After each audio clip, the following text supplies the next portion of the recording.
with Tape 6. And then you see everything that the Church Fathers tossed out. Because you see, the canon, the New Testament, is a group of accounts that were able to survive the sorting process of the Council of Nicaea. And there was a huge literature which was just tossed out as being too weird. I mean, read the Gospel of Philip, the Gospel of Thomas. Have you all looked at the Nag Hammadi Library? Do you know what this is? The Nag Hammadi Library is 42 texts which were dug up in Upper Egypt in 1948 at a Coptic monastery called Chenoboskion.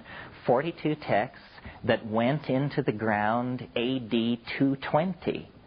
Means nobody has been able to put a finger on them since AD 220. It's like a fossil of Christianity in the 3rd century. Well, my God, you can barely map it on to the cheerful religion that we inherit as Christianity. I mean, it is an exotic and complicated situation.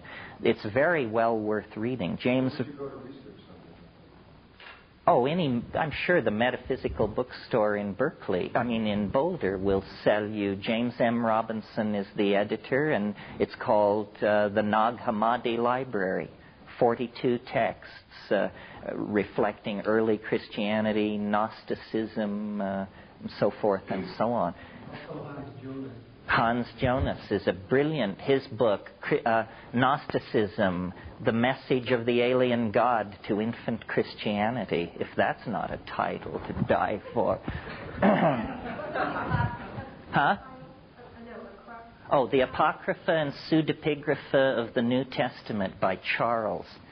And it weighs in at about 35 pounds, but theological libraries will have it, but it's in the locked case. You don't want seminarians mucking around with this kind of stuff. I might mention the Urantia book, too, which has about 2,000 pages on the life of Christ and covers those years after 30, I guess after 20 or so. That's right. The Urantia book is a very spectacular and early example of channeling before it was even named.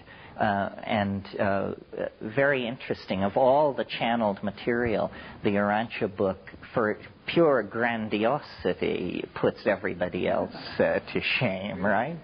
They talk about seeding the planet. Yeah, well, these are persistent themes, you know. I mean, all of Gnosticism is the perception that we don't belong here, that we are creatures of another realm, beings of light, who, because of some horrible cosmic mistake, have been trapped in the world of matter. And the Gnostics take the Pentateuch, the first 5 books of Moses, and turn it into a nightmare story and say that, you know, the God of this world, which in Jewish tradition is called Yahweh, who is the creator of the world, for the Gnostics, he is not the real God at all. He's the demiurge. He's a kind of mad God who has entrapped the light. And the task of salvation is to gather the light and then release it back to its hidden higher source beyond the machinery of cosmic fate. Well, that's good. It's sort of like, you know, the Mandukya Upanishad? It's my favorite Upanishad because it's the shortest. It's only a page and a half long, which, you know, others should have been so similarly inspired to brevity. But it's the breath of Brahman. It traces, it's the description of one exhalation, inhalation cycle. Yeah. I know people quote them and say, yeah. Well, you're not even supposed to say it if you're Orthodox. G-D. Yeah.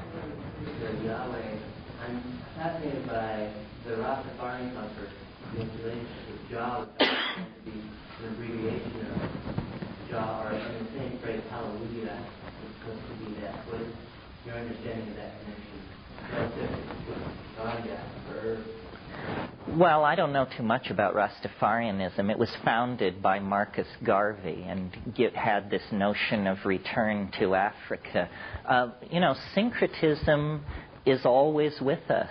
Gnosticism was characterized by syncretism. The whole late Hellenic religious efflorescence was largely syncretic. And certainly that's what we have now. I mean, the New Age, you go to these fairs and the people who are talking to the Pleiades have the booth next to the people who are talking to Zenebel-Ganubi, and both have world plans from the Saussurian Allfathers, and the two plans are different, and you just, Gnosticism is alive and well in all academia. I mean, you've got guys like Marvin Minsky and Hans Moravec who want to download the human brain into a computer can kind of become pure information. So if that's not released when people matter, good information, I don't know what is. No, I agree. There are two sentiments loose in the world, and you're going to not get through this life without taking sides. Do you believe that our destiny is in another dimension made of light on the other side of the universe? Or do you believe that we should, clean up the rainforests and save the planet? You want to be very careful with your political agenda. One of my sub-interests, which sort of has a relationship to this, but it's oblique, is asteroidal impacts.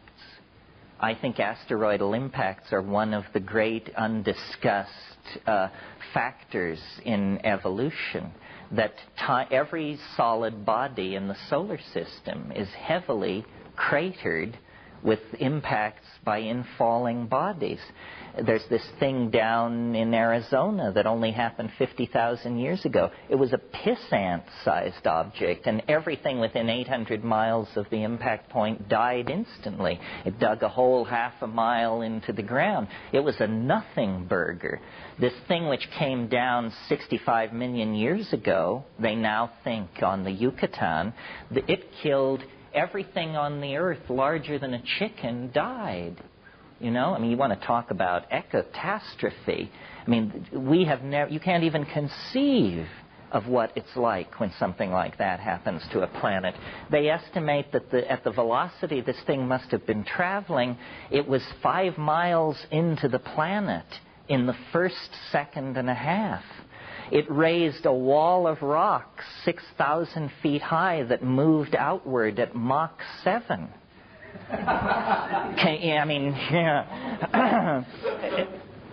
And the planet rang for 1 million years, but if it hadn't been for that, there would be no flowering plants, no triumph of the mammals, no Whitney Houston, no sperm entering egg. Well, but suppose, there's all this tumult in our psyche about the great change that's supposed to happen, and where are we supposed to put our political energies, and what are we supposed to be doing? Well, it would be pretty ironic if we, beat ourselves over the head and save the rainforest and all this malarkey, and then something came down and just turned the whole thing into hash. Then people would say, my God, how could we have been so stupid? We should have been extracting and sequestering U-235 and plutonium. We should have been building starships the size of Montana. We should have been sparing no effort. And what did we do? We replanted rainforests. And now look, the whole thing. So you have to, good intentions are not sufficient. You have to locate where the threat is coming from and act accordingly. There are no points for good intentions in the game of evolution. So and we have to decide, what does life want? Is it that life at its most basic level senses the finite duration of the star's life? And so it wants to use this moment of sunshine to build something that could carry us out into the mainstream of the galaxy, to the denser star fields? Or, is that some kind of titanic, Apollonian, male-dominated, techno-fascist, materialist trip? And what we need to do is cultivate gentleness and attention to the bugs and the grasses and the water. I don't have an answer to that. I think it's a real dilemma. I think people who think they do have answers haven't really connected with how ambiguous the situation really is. How can you do both? What says the mushroom? Well, no, some people can do anything behind those. People go on. Well, what the mushroom says is it's a total apocalyptarian. I mean, it says, rouse your camels, pack your tents, we're moving out.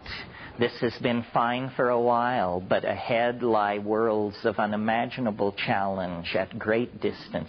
But, of course, the mushroom sounds like a techno-fascist, hortatory male dominator when it talks like that. You take ayahuasca and it says, clean up the rivers, care for the children, replant the forest. Well, but then you have to look at the mushroom, possibly being the universal traveler that it is. It has that urge. It's got the wanderlust. So, of course, it's going to be a cosmopolitan. That's right. It has nomadic ethics. So it pushes nomadic solutions, where the ayahuasca, an enormous jungle plant, a flowering plant, a creature born out of the last catastrophe, just like we are, has a different agenda. No, the demons are of many kinds. Some are made of ions, some of mind. The ones of DMT, you'll find, stutter often and are blind. It means, just because somebody once said of channeling, just because somebody's dead doesn't mean they're smart. So it could be, everybody has their own agenda. Well, why don't we break... Yeah, last question. Speaking of cosmological trends, are you aware of Fred Hoyle's work? On the steady state or something? Viruses. Oh, yeah. Mm-hmm. The panspermia theory. Yeah, and again, that argues strongly for high-tech. Even AIDS may not have come out of Fort Detrick, but it may actually have come out of space. And Hoyle has an impressive array of statistics that link cometary presence in near orbit to viral disease. Yeah, well, I think that the next revolution in biology is so obvious that you can be totally radical and completely confident you're on safe ground and say the next great revolution in biology is the realization that space is not a barrier to life, and that technology is only one method for traversing between the stars. If, in fact, planets are regularly pulverized by cosmic catastrophes, then they must be like bursting seed pods. And everything is subjected to a tremendous evolutionary hammering, but spores, viruses, stuff like that, particulate matter, it just drifts out between the stars, and then when it finds another suitable environment, it breaks out. We don't know what the constraints on life are. The oceans of Europa could harbor life. These hot vent, sulfur vent organisms that we find in the deep oceans here, they could survive in the oceans of Europa. If there were hot sulfur vents at the bottom of those oceans, those organisms wouldn't bat an eye. Europa is covered with ice, but underneath the ice is water, and there are fractures. The exotic chemistries and pressures and temperatures of the Jovian environment could produce life. We don't know what the constraints are. If cometary environments are a better place for life to arise than a warm pond on a newly condensed planet, well, then all bets are off as to what, planetary surfaces may be unlikely places for life to get going. It's hard to say. Who's to say that all gaseous creatures are gaseous planets? That's right. We don't know. You could have life at temperatures and pressures where we couldn't exist for a microsecond, like at the bottom of the Jovian atmosphere, something like that. No, there's more mystery than anything else.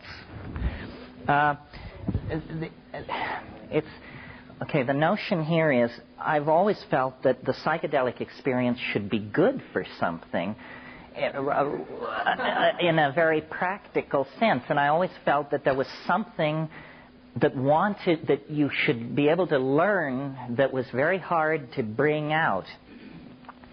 And we talked a little bit yesterday about this strange episode that happened in the Amazon where instead of an ordinary trip, it was locked in for weeks and weeks, and then people differed as to whether it was a transformative incident or a psychosis or what exactly it was.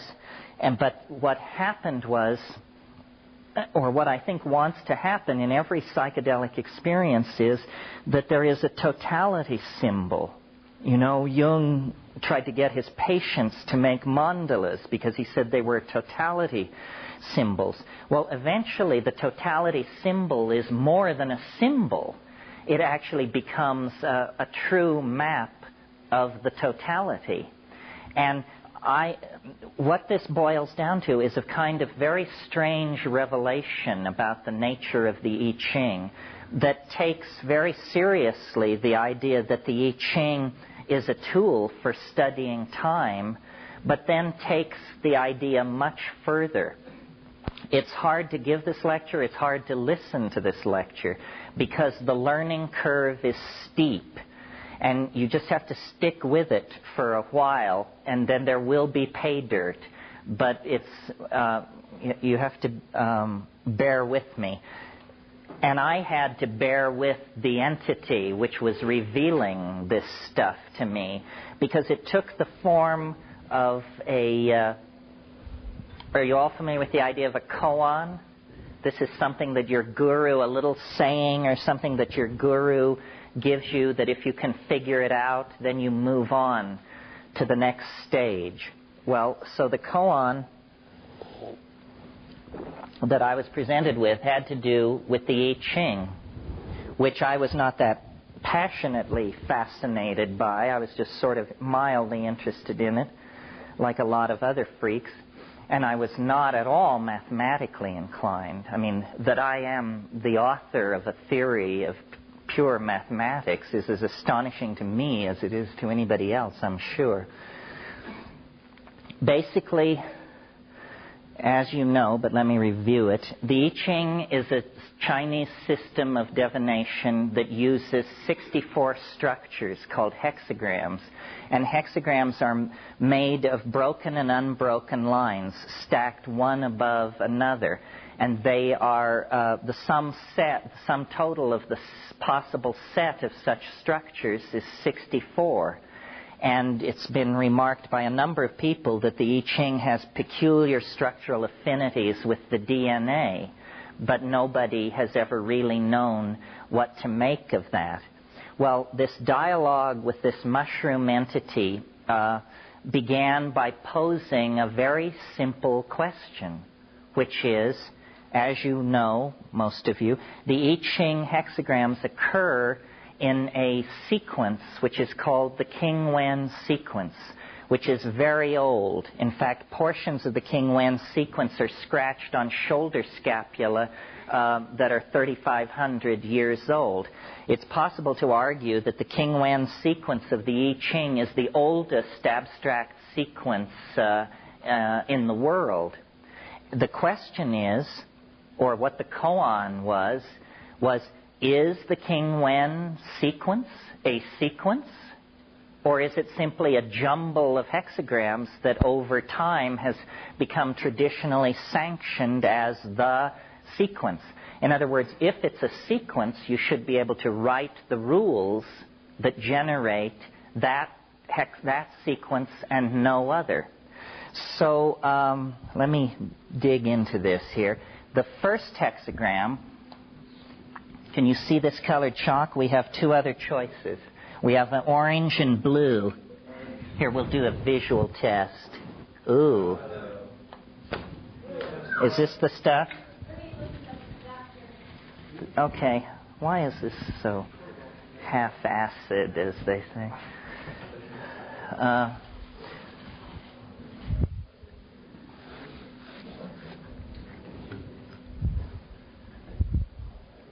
So here's the first hexagram. It's called the creative, and it's made of 6 lines. This is no news to anybody, I hope. Here's the second hexagram. It's called the receptive. The yellow. Okay, let me do these this way and then I'll switch.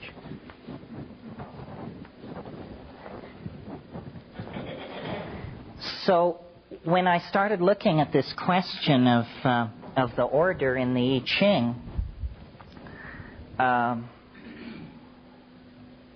the first thing I saw, it only took me about 10 minutes of just looking at it, and I noticed, and I'm not the first person to have noticed this, that it isn't 64 hexagrams.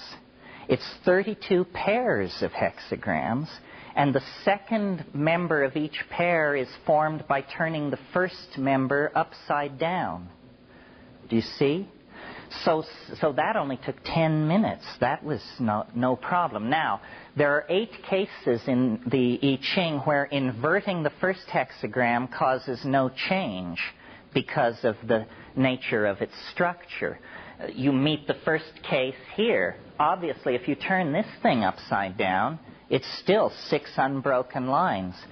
So in the 8 cases where inverting a hexagram causes no change, a second rule is generated. The second rule is, if inverting the first hexagram causes no change, then all lines change. Very straightforward, right? But now, the problem, the koan has changed. And the question is, what rules order the 32 pairs? And this was much trickier. And after a while, the prompting voice said, look at the first order of difference. This is just a fancy way of saying, count how many lines change as you go from one hexagram to another. If you go from this hexagram to this hexagram, how many lines change? 6. So the first order of difference is 6 between these 2 hexagrams. Similarly, we can go from 2 to 3, and there will be another first order of difference. Now, logic should tell you that the values of the first order of difference are going to be whole numbers 1 through 6, right? What I did was I went through the I Ching and actually checked on these. And I discovered that, again, immediately, what jumped out at me was there were no 5s. So we wrote computer programs to randomly arrange hexagrams and check for 5s, and we discovered 5s are as common as any other number. The exclusion of 5s in the King Wen sequence was a human decision. Someone didn't want 5s to show up in the first order of difference. Okay. So then I looked at these values, and what I discovered was when you, inside the pairs, when you invert one to get the other, the first order of difference is always an even number. So within the pairs, you have no freedom. It's going to be an even number. Between the pairs, you can arrange them so that you get odd numbers or even numbers. And what I discovered was between the pairs, half are odd and half are even. Again, human agency did this. We wrote computer programs to randomly throw hexagram sequences and test for this quality, and we found that only 1 in every 7,500 times could you expect to get a sequence which would be 25% odd, 75% even, which is what this enforces. So I was very excited by this because I said, wow, there's all this hidden stuff in the I Ching that I've never... Why is this thing inching up on me? This thing? Okay. So I thought, how weird that all this structure is in there, and I'd read all of Wilhelm's commentaries and Lama Govinda and these people, and it didn't seem that they had noticed this kind of stuff. So I was very excited. I thought that I was really on to something, and I made a graph of the first order of difference. And it looks something like this. Of course, it has 1, 2, 3, 4, 5, 6 on this axis. Blue. And 1, 2, 3, 4 to 64 this way, because there are 64 hexagrams. And then I drew the first order of difference. Now notice, remember this was 6, so up here we put a point, and the next one is something else, and the next one is something else, and then we connect the points. And what you get is a structure which looks like this, roughly.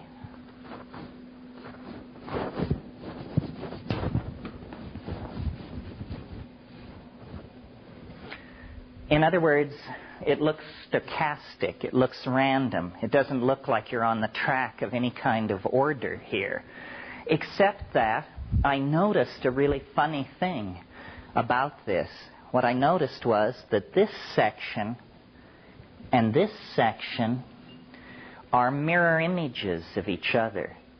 So imagine for a moment that you have a copy of this right here. What you're then able to do is rotate the copy 180 degrees within the plane, and you'll discover that it fits perfectly in here. It dovetails at the beginning and at the end, but nowhere in between. This is again a product of human decision. Someone made it so that it would do this. And the question is, why? Why would anyone want to do that? And when it works, you have hexagram 1 across from hexagram 63, and hexagram 2 across from 62.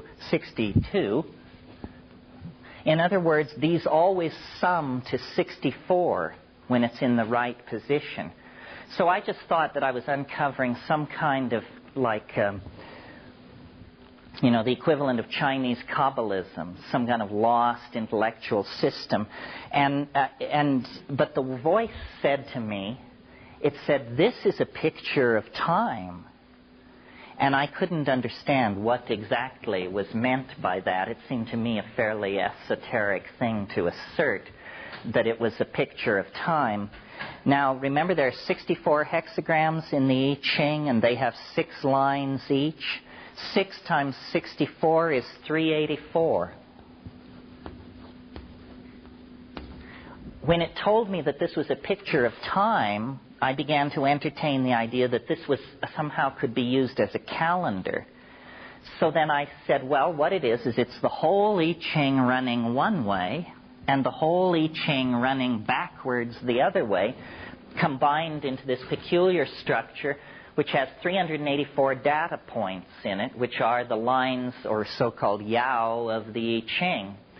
Now, 384 is 19 days longer than the solar year length. So if you had a calendar of 384 days, it would precess against the equinoxes 19 days every year. So it doesn't seem a good candidate for a calendar if you're trying to keep solar dynamics central. But I discovered something weird about this number, 384 days. Now think of it as days. And that is that peculiar things happen when you multiply this number by numbers that are inherent to the structure of the I Ching. When you multiply this number by 64, you get a day number, which when you break it down into years is 67 years, 104.25 days. Now, what's interesting about that number is that it is 6 sunspot cycles of 11 plus years. There's also a major sunspot cycle of 33 years. So it meant each line in a super hexagram made by multiplying this number will be associated with one sunspot cycle, and the trigrams inside the hexagram will be associated with the major sunspot cycle. Well, when you take 67 years, 104.25 days, again by 64, you get 4,306 years plus some days. This number is very close to twice the amount of time that it takes for a zodiacal era, such as the age of Pisces or the age of Aquarius. They last roughly this long. Well, if you take this number by 6, not 64, but 6, which is a legitimate number because it's built into the I Ching, you get 25,000 years, roughly. This is the precession of the great year, or the equinoctial year, as it's called. So I thought, wow, this is really far out. It's some kind of multi-leveled resonance calendar. Oh, and I forgot to say about 384 days. This was central, excuse me. That this is 13 lunations. A lunation is 29 point something days, and when you multiply that number by 13, you get 383.89. So I said, what this thing is it keeps track of the moon on this level, it keeps track of the sunspots on this level, and it keeps track of the great year of the zodiac on this level. All naked eye astronomical phenomenon, not hypothesizing any advanced technology, but hypothesizing an advanced intellectual point of view. Well, so I thought I was finished, and that somehow it wanted to tell me about a Neolithic calendar in ancient China for some reason. But there was more. Popeye had spinach. I have this. The prompting voice said, this structure which you have created, and by the way, some of you who are scholars of the I Ching, remember in the second half of the Wilhelm Baines translation, there are a whole bunch of very ancient sayings that nobody knows what they're talking about. They're so esoteric. And the most mysterious of these sayings is the saying which says the forward-running numbers refer to the future. The backward-running numbers refer to the past. Well, in the I Ching, there are no forward or backward-running numbers unless you do something like this. And then, look what you get. 1, 2, 3, 63, 62, 61, 60, 59. You get forward and backward-running numbers. So I said, wow, we're digging this thing out. The I Ching is not an oracle as it's been done at country fairs for 3 millennia. The I Ching as we possess it is a piece of broken machinery. It's as though you had, the main gear out of a machine, and you're trying by archaeological reconstruction to rebuild that machine.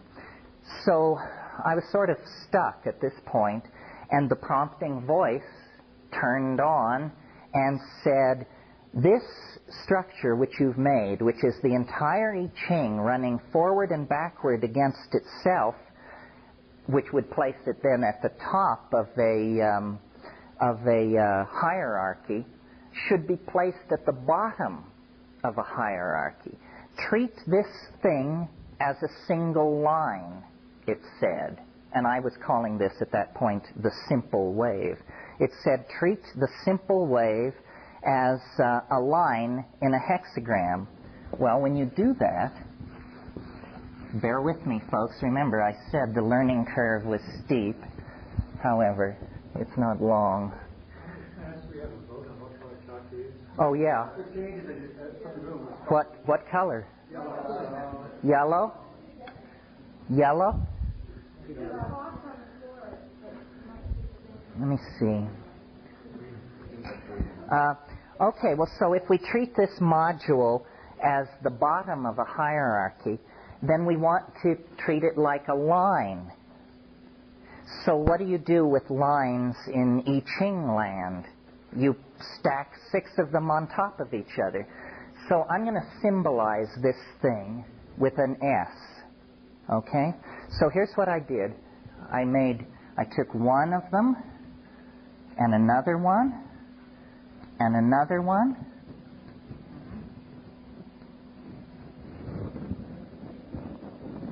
and another one. And I said, did I do good? And it said, sort of, but a hexagram is more than 6 lines, isn't it? And I said, well, what more is it than 6 lines? It said, well, it's 2 trigrams. I said, oh, okay. So then I went like this.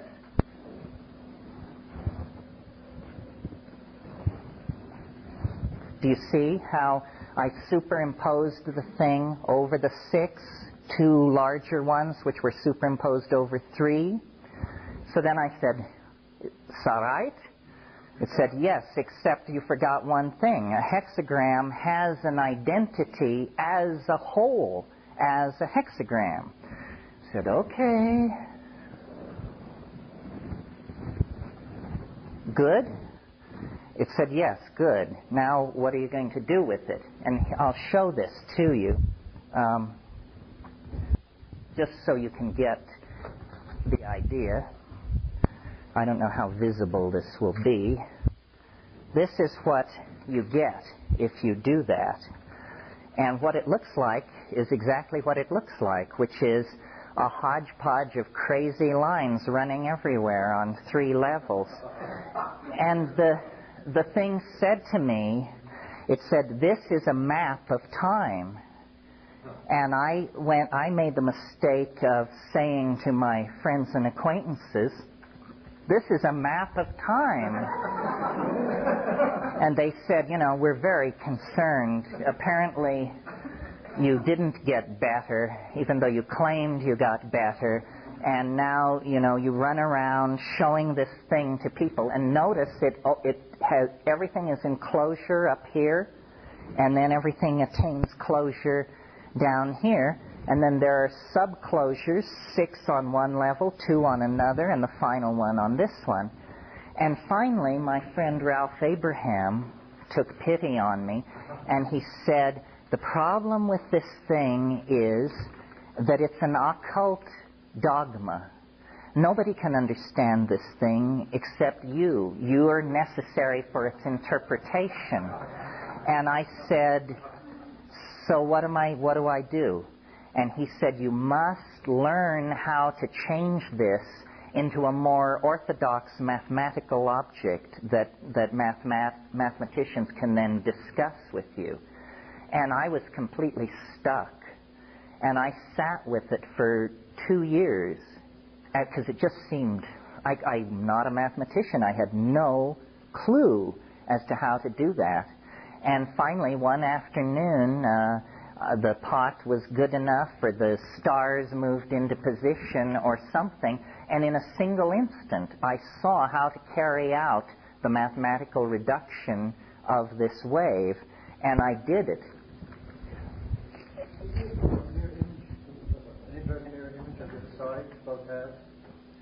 On this? Yeah, look that way from this. Well, if you look at it closely, you'll see that because they are at different scales, it isn't that one side is exactly like the other side. Yeah, there are dissimilarities. So I finally figured out how to mathematize and conserve all the qualities of that wave, and I put it into an ordinary Cartesian object, which I doubt you can see, but you don't really have to see it anyway. All this is, see what that is? It's just a one level, it's an ordinary graph of some sort. Huh? It's the sum of certain qualities. There was skew, parallelism, angle of approach, crossover. There were about 5 things that I felt were important, and I figured out how to mathematize them all so that this, which is an ordinary Cartesian graph, is in fact a topological equivalent of my occult diagram. And, yeah. Each one of those points is a summation of these factors? Yeah, right. So then, and then I started saying to people, this is a map of time. And they said, is it? Well, where are we? And I said, well, in order to know where we are, we would have to know where the end point is. If you have a wave, you have a wavelength. So we have to find the end point. So then I began collecting historical data and fitting curves to it trying to define the end point. Now remember yesterday at the close of the day or in the afternoon we got off on what appeared to some people to be a tangent about novelty and science and time and whether it was it should be viewed as a flat plane or a fractal or something like that.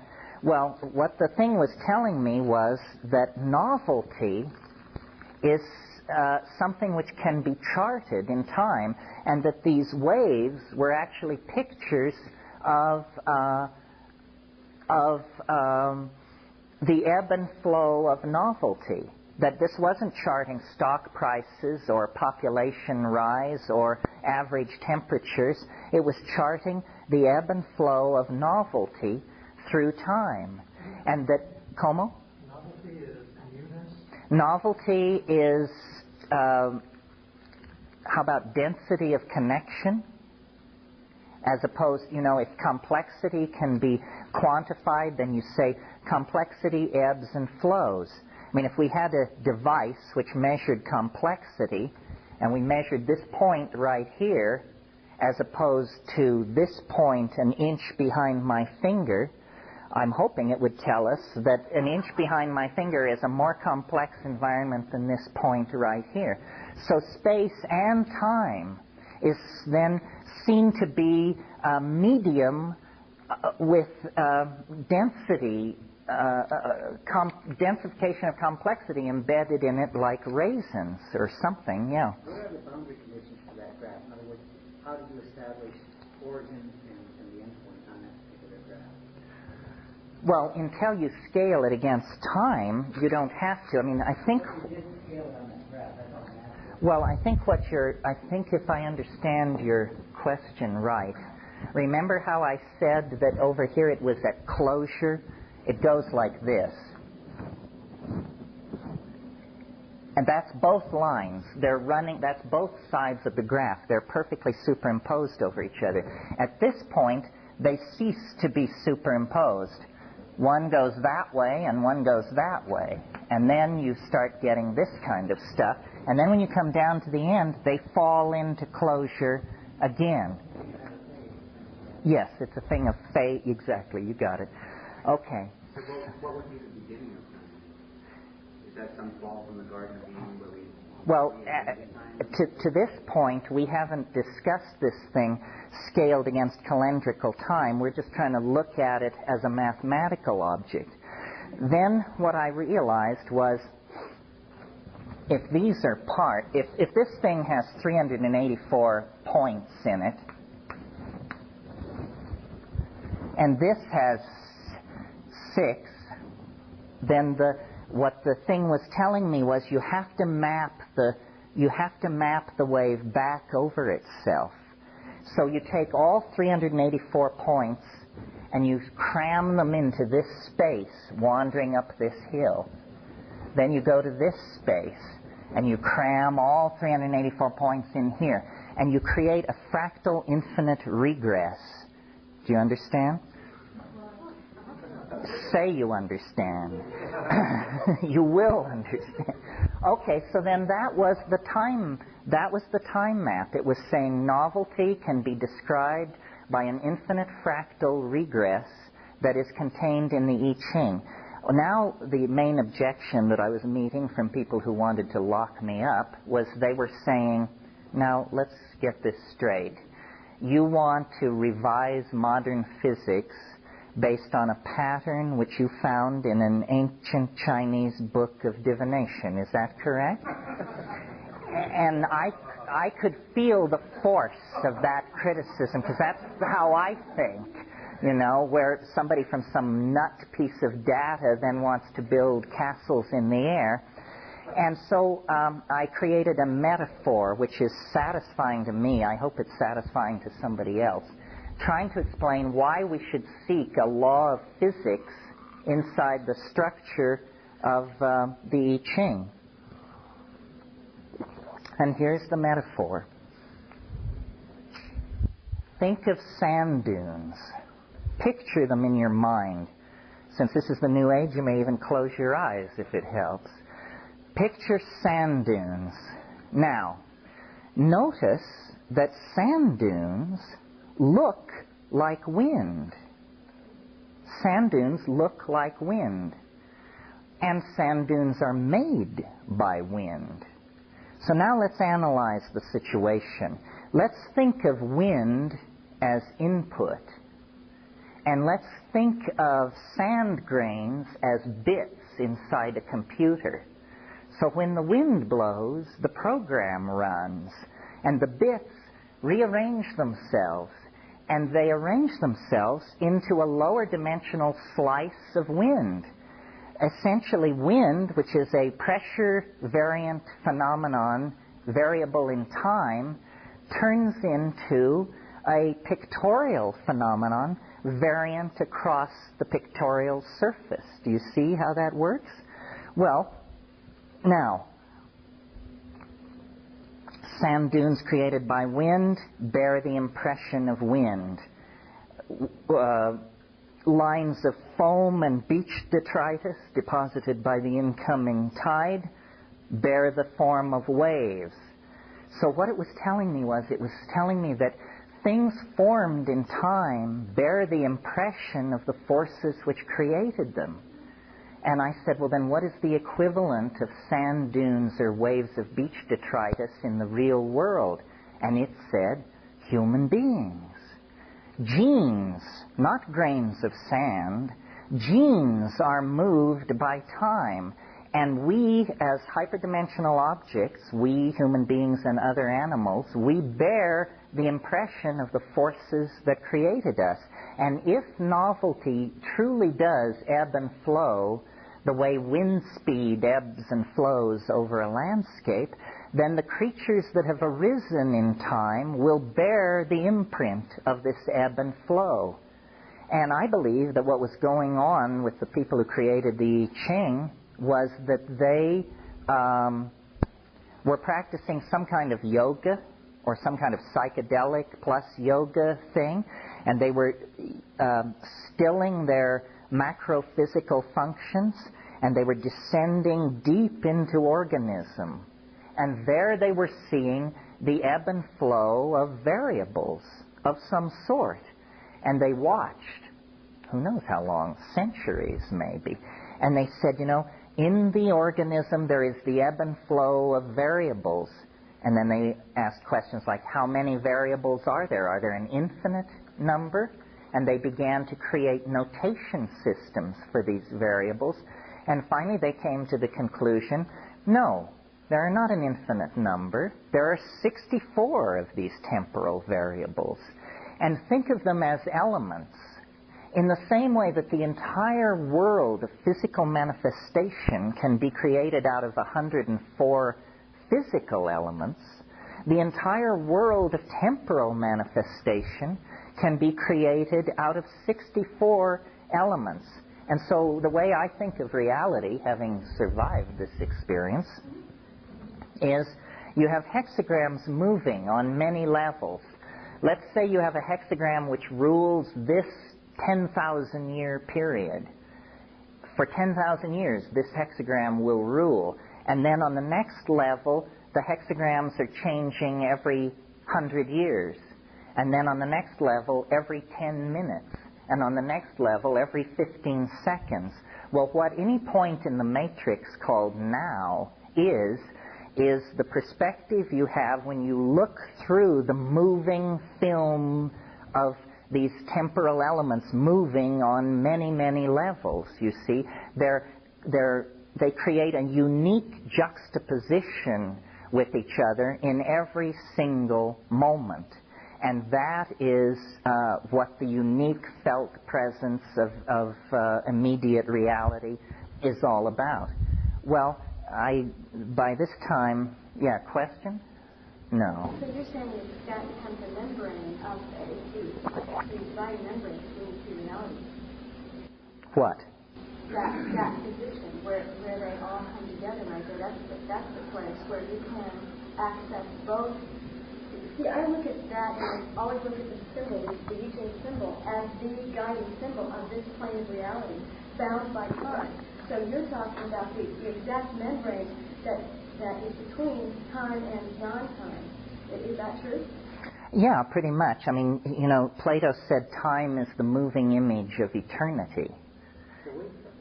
It's a wavefront, and it's an interference pattern. Yes, it's a kind of hologram and a set of resonances and interference patterns that are created when these waves moving at many levels of expression superimpose and collide with each other. And through the use of small computers, we can explore various places in the wave, and we can position it against time.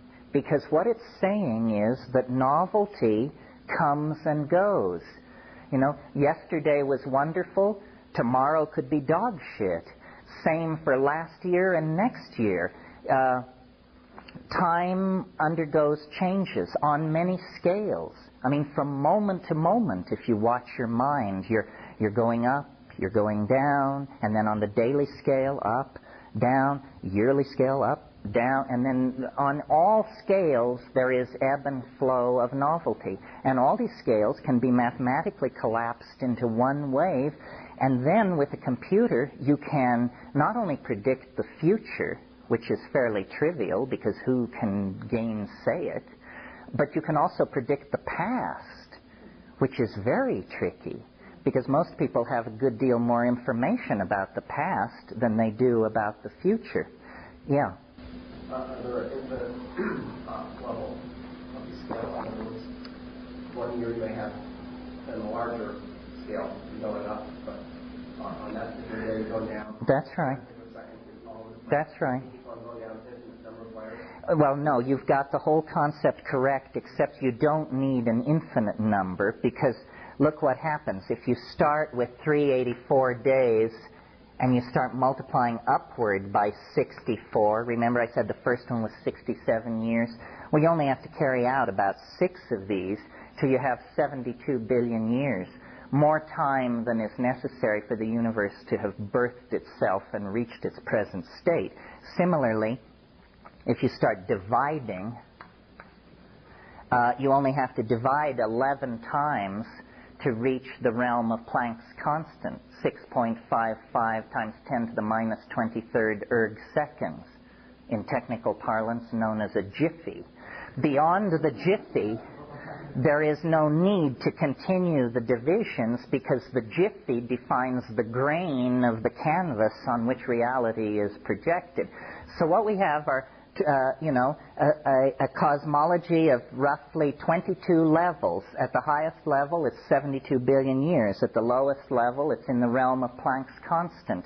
And we're somewhere suspended in between. And these things are coming and going on every level. Yeah. Well, the way that you arrived at these conclusions doesn't... I don't follow it all, to say the least.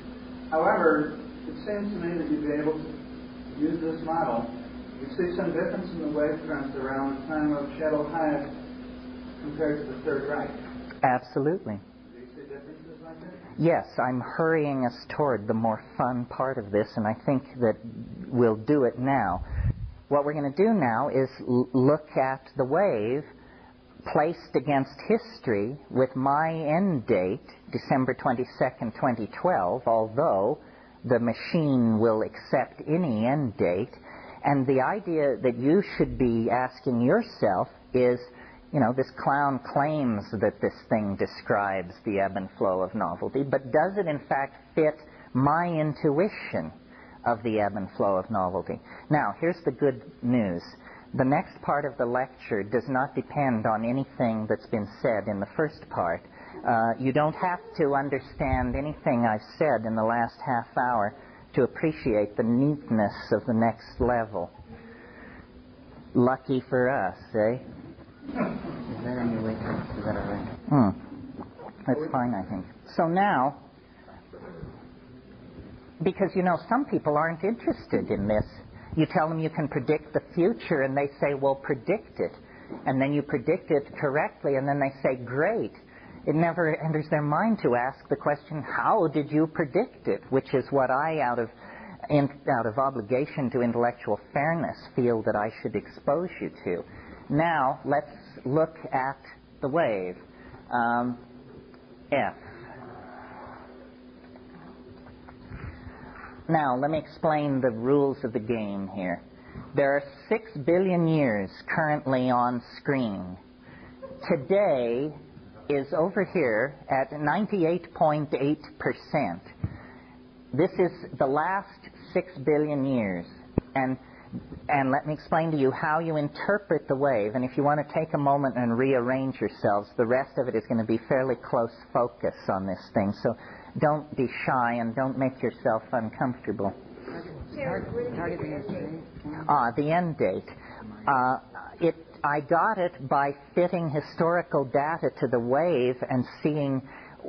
I had certain intuitions. I mean, for instance, I said, well, if I have a wave which describes historical novelty, by God, it better do well on the Italian Renaissance.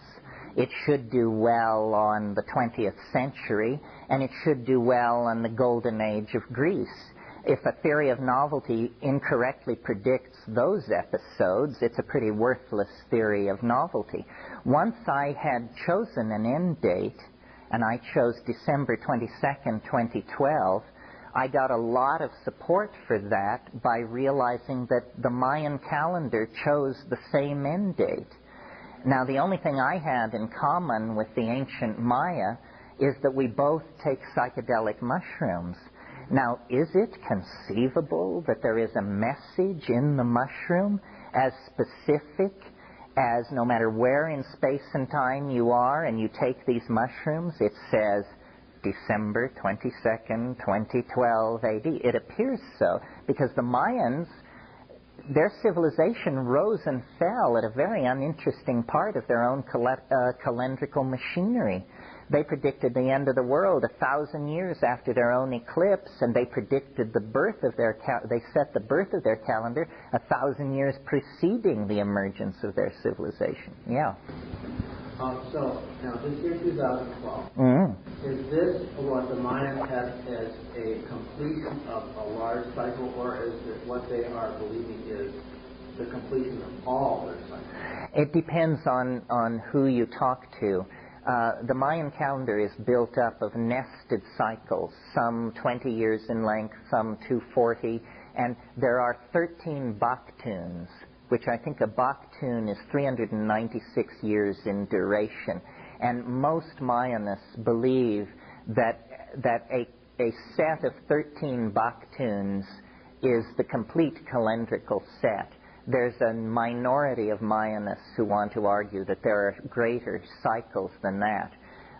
In any case, Baktun 13 will come to an end December 22nd, 2012. So, it was good enough for me.